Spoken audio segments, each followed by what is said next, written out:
Hello and welcome to The Beat, a news and talk program brought to you by the Center for Community Media at Worcester State University. I'm your host, Holly Van Wie, and today we will be interviewing Dr. Stephen Morreale. Glad to be here. Can you provide our viewers with an overview of your current position at Worcester State University? Yes, I serve as the department chair of the Criminal Justice Department. I've been here at Worcester State for 15 years after a pretty long career in the public sector.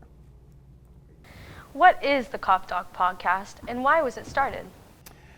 So I started the CopDoc podcast. I think what's interesting and unique is that my original intention was to be a radio broadcaster.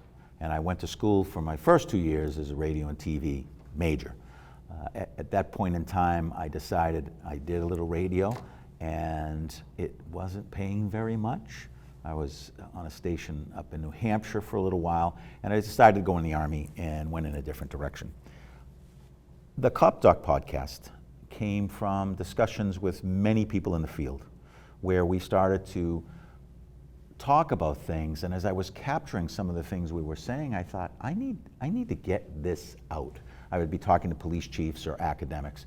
And so I came up with the idea of the CopDoc podcast. I did a little bit of research, and so it is a podcast run every week since January of last year. I'm on my 54th or 6th episode, and I interview people from all over the world, mostly police, academics, scholars, community leaders, regarding policing, where it's at, and how it can be improved.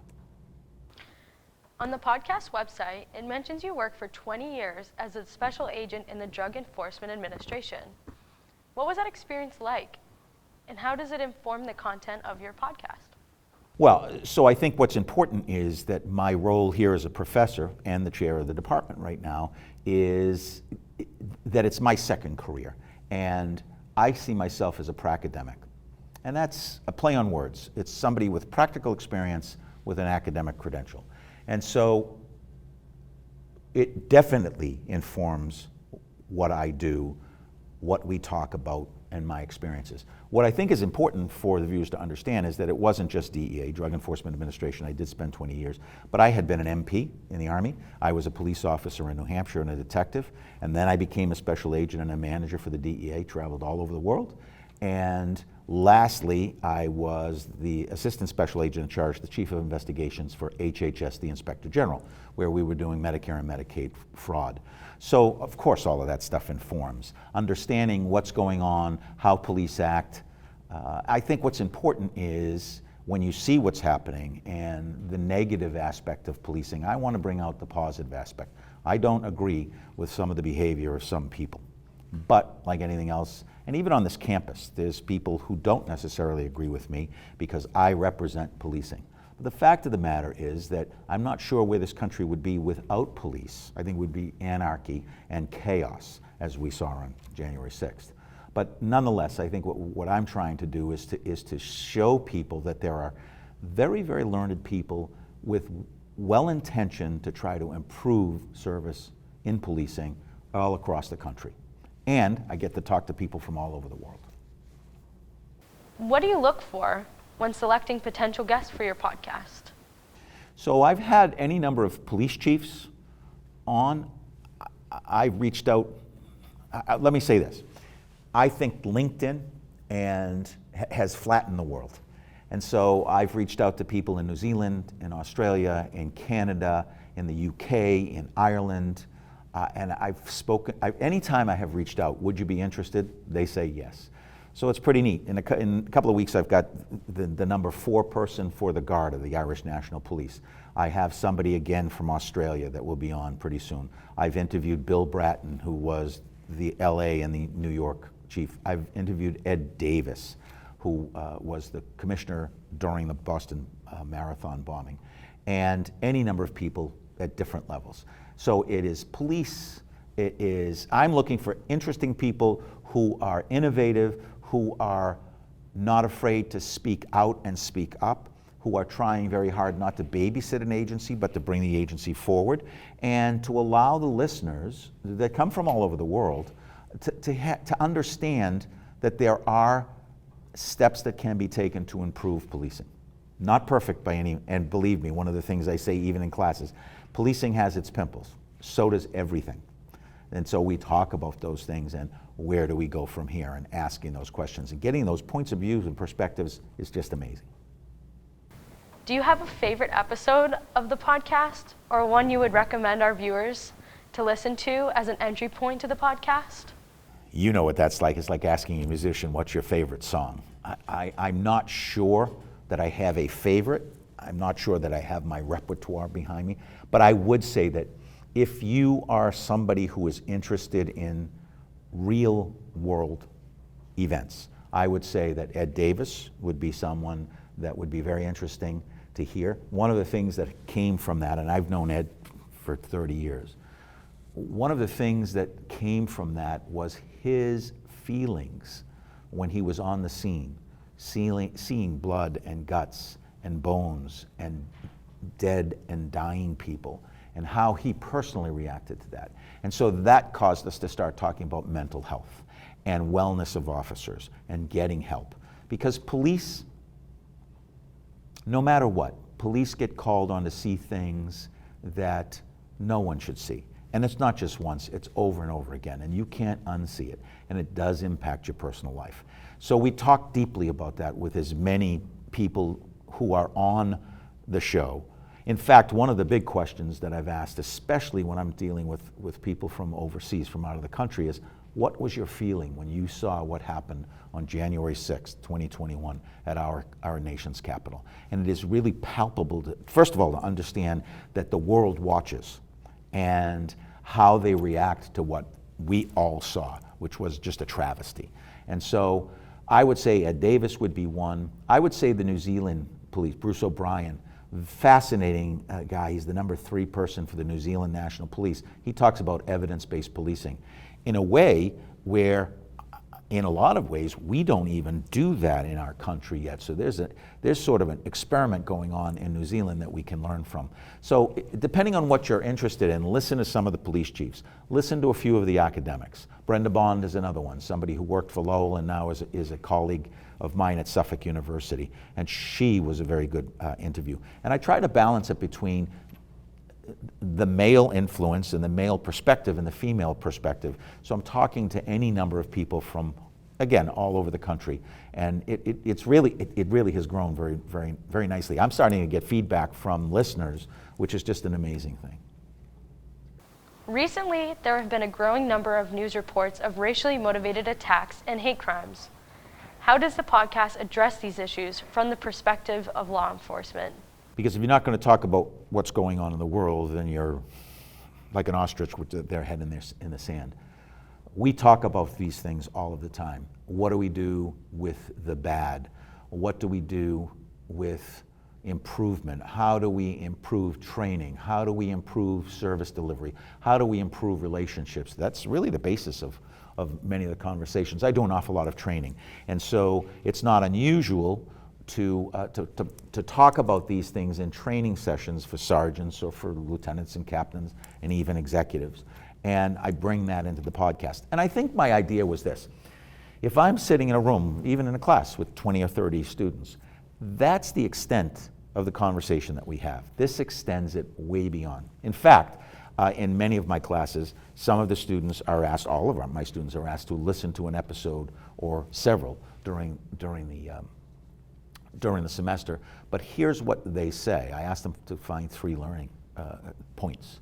And it's almost like having a guest in the classroom, which is amazing. And most people say, I had no idea. I'll give you an example. Yvonne Roman was another person that I interviewed. She was the retired chief of police from Newark, New Jersey. And she was starting to find that there's not a lot of females in policing, and maybe we need to do more. So they created, with another colleague, Maureen McGuff, she created with New York University the 30 by 30 program. And what that meant was we need to raise the number of females in policing from 12% on average to 30% by 2030. And right now, several hundred police departments have said, we'll join that. So we talk about that. Maureen is going to be one of my guests in the near future. But it's those kinds of things where we talk about what's real. So let's talk about the hot topic, and that was what happened in Minneapolis, right? George Floyd and the person who killed him, and there's 3 other officers who are now in court to talk about that.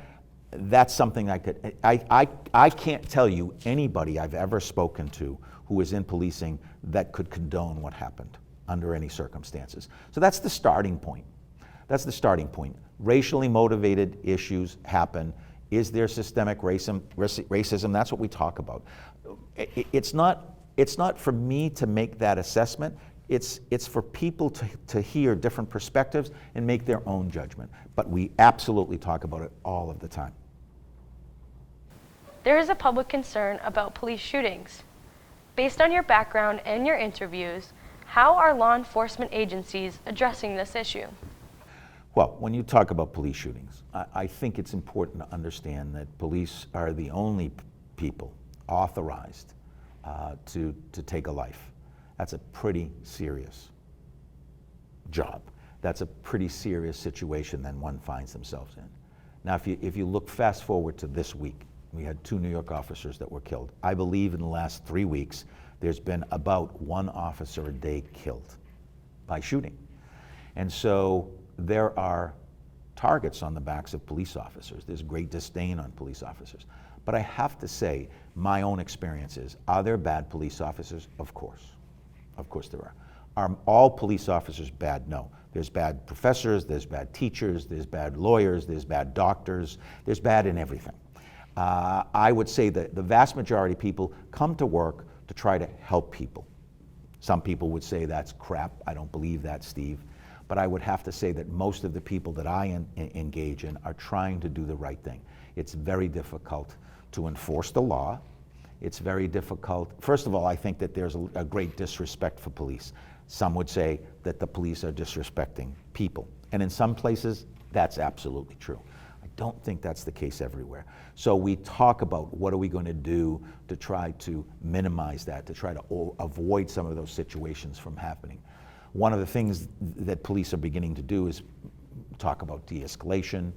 There's a duty to intervene that's being talked about. Here in this state, we have never had a post. That's a Police Officer Standards and Training Council. A couple of my colleagues, one of whom I interviewed, Mike Wynn, is a police chief in Pittsfield. He is one of the members of this new post set up by Governor Baker to try to license every officer in the state and, if necessary, to investigate problems and decertify or de-license officers. That's never been the case in Massachusetts.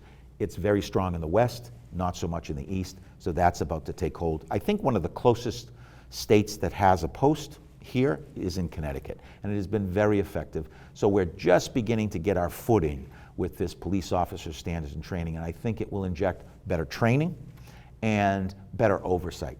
What are your thoughts on the initiative to equip police officers with body cameras? Well, I think when it first started, nobody liked it.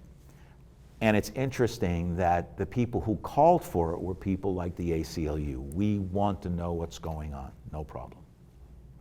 Now what's happening is the police who use it are welcoming it because it may modify their behavior because they know that they're being recorded. But what happens is that those who are encountered, they have to be told that you're being recorded. And it's interesting in many cases that the people who are being encountered modify their behavior because of that. Now the ACLU is to say, well, wait a minute, because it's exonerating a lot of police officers. There are things that are being cast at a police officer, someone encounters it, and you make the assertion or the allegation that the officer treated you with disrespect or he beat you or whatever. And then when you're in the station bringing forward that, they'll say, well, let's look at the video. And very often what happens is somebody will say, you mean there's video? Yeah, never mind. It's those kinds of things. So I think it's having a positive effect. Not a lot of departments have them. Major departments do. Those that have them, New York being one of them, are very happy. Not that bad stuff doesn't happen, but that evidence is beneficial to ferret out bad cops. So I think that it's growing. I do think we'll see the federal government begin to not mandate, but provide some funding to help police departments, smaller police departments, buy the equipment so that at some point in time, most police departments will have that. That may very well happen in Massachusetts, but like anything else, there's two things: the cost, the training to use them, and the storage. You know, if you store virtually every single incident or event, that's some pretty significant storage that you need in the cloud, and never mind how do you retrieve it, how do you review it, so there's cost attendant to that. How can viewers find your podcast? So this has been a learning experience for me. I talked to members of the faculty here at Worcester State. I talked to other colleagues who had podcasts, and it took a little while for me to get that started. I really had to do my research to do it. It's now available on virtually any platform, so you'll find the CopDoc podcast. All you have to do is Google the CopDoc podcast, and up it comes. I have got a Wix site that you can point to, and all of them are there. I am on Spotify, I'm on Apple, I'm on Google, I'm on Deezer, I'm on iHeart, I'm on TuneIn. So virtually everyone that puts podcasts out are out there. At this point in time, it's interesting because now I constantly get notice about what's going on. And I would say there's easily between 400 and 600 listeners on a weekly basis. And so we just exceeded 12 or 14,000 listens, which is pretty significant. And as I said earlier, I'm constantly saying, reach out to me. And I think this is an important thing. Two people contacted me through any number of means, one of them being LinkedIn. And one of them said, I'm interested, ironically, in going back to school because I would like to teach. What do you think about going back for a doctorate? Would you be willing to do a podcast episode on that? And indeed, I'm going to. It's not easy to become a professor, as you know, and even with a doctorate, but we're going to be talking about that. And I had somebody from the West Coast call and say, actually write to me, and I called that person and said, what can we do about homelessness? And I said, the more we talked, the more I said, it's time to do a podcast on homelessness. And then, what's the role of policing in homelessness? It's not a police matter. They're the first that get the call, but it is really a community matter. And so I think what we'll be talking about in that podcast is who are the other players? Who are the other partners that should be pulled together to deal with the homelessness situation, especially in temperate climates? This person happens to be in California, where we're not worried about 4-degree weather out there, but I think that's an important thing. So there's 2 episode ideas. Is there anything else you'd like to share with us about the podcast? Well, I think this. Those who are watching about a podcast, but I'm just as interested in letting people know about what police do. And when I'm teaching, I'll give you an example. I'm teaching 2 classes this semester, 4 classes this semester, but 2 specific classes, Law Enforcement and Society and Capstone. And one of the things I try very hard for students to understand is that the person who's called a police officer is a human being. Many of them come from Worcester State. And they're called on to do crazy things. I was called on to do crazy things. And what I think is important for them to understand is that there are calls that people will go on that they never expected. And I want people to understand there's a human side in almost all cases of policing. And police, for the most part, are trying to do the right thing. But I think what's important is most of us will be someday a consumer of police services. And I want them to understand exactly what that means. You walk out one day and your car is broken into, you're going to call the police. You're going to hope you're not going to get a jackass who responds and will have some compassion and some empathy for what you're going through. You're going to go home and somebody is going to be sick, fall sick, and the first person to show up is a police officer. You're going to be engaged in a fight. Somebody hits you or you're assaulted. You're going to call the police. In many cases, sometime in your life, or you're going to have an accident, the police are going to respond. I can only hope that they're going to respond properly and that you are going to show some respect of the police because, again, they're human beings trying to do their job. I appreciate being here. Thank you for watching this segment of The Beat. Please remember to like us on Facebook and follow us on Twitter and Instagram. We'll see you next time.